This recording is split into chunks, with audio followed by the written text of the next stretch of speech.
Welcome to Rearview Diaries. I'm Paul, your host.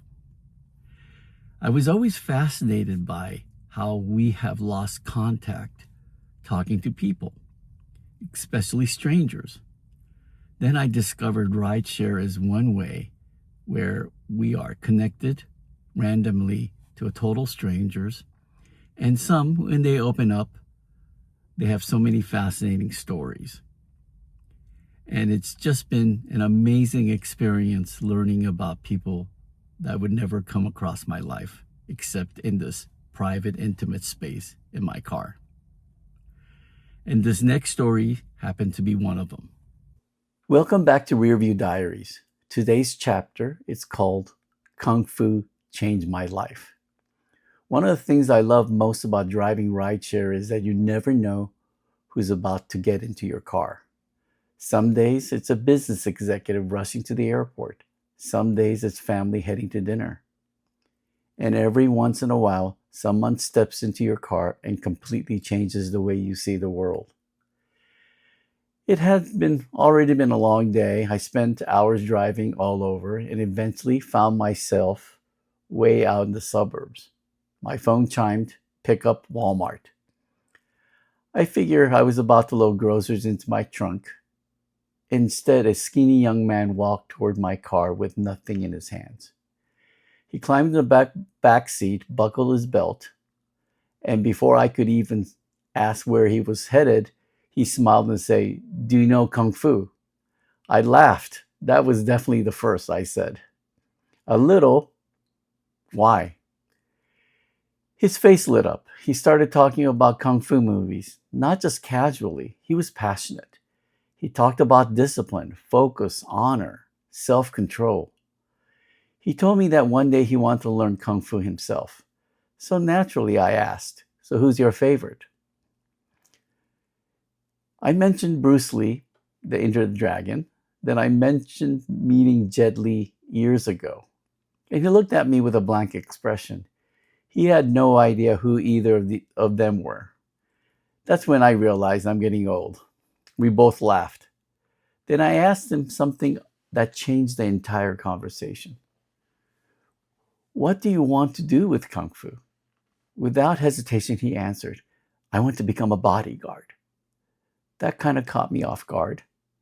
"And really, bodyguard?" And he smiled. Not an excited smile, but a peaceful one. Then he said something I'll never forget.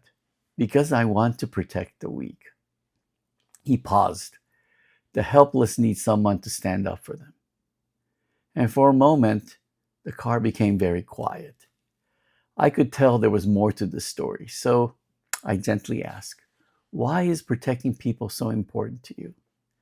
He stared out the windows for a second before answering. Then he told me about his childhood. When he was young, his parents divorced.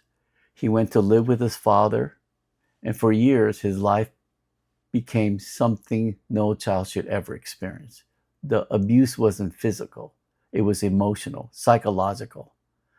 He was constantly told he wasn't good enough, he wasn't loved, he wasn't wanted.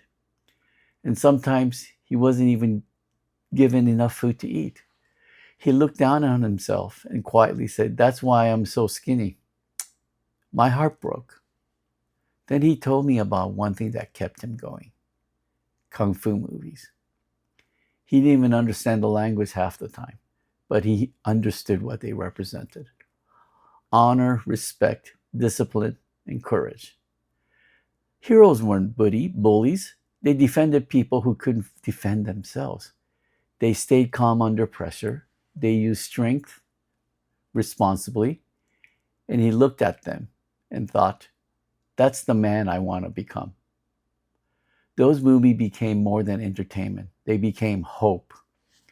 At 18 years old, he finally reached the breaking point. He packed everything he owned in a black trash bag, gathered what little money he had, walked away from his father's house, and began searching for someone he hadn't seen in years: his mother.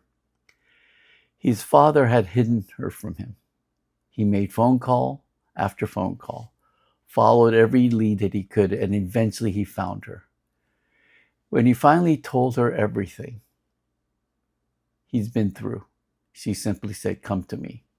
He bought a bus ticket, and just like that, a brand new chapter of his life began. So today, he's rebuilding. He's working at Walmart. He's slowly gaining weight. He's rebuilding his confidence, healing from years of emotional wound, and saving money so he can finally begin taking kung fu lessons. Not because he wants to fight, because he wants to protect. By the time we reached his destination, I couldn't help but tell him how proud I was. Most people who experience that kind of childhood spend years trying to survive and never escape. But somehow this young man had chosen something different. He chose purpose, he chose compassion, and he chose hope. When he stepped out of my car, I sat there for a moment before pulling away. I could feel the tears forming in my eyes because I realized something. Kung Fu didn't change his life because it taught him how to throw a punch. It changed his life because it showed him the kind of man he wanted to become. We often dismiss movies as entertainment, but sometimes its story reaches someone at exactly the right moment. Sometimes a hero on a screen becomes a role model for someone that never had in real life. This young man reminded me that strength isn't measured by how hard you can hit. It's measured by what you choose to protect. I have no doubt he'll become a man he dreams of being.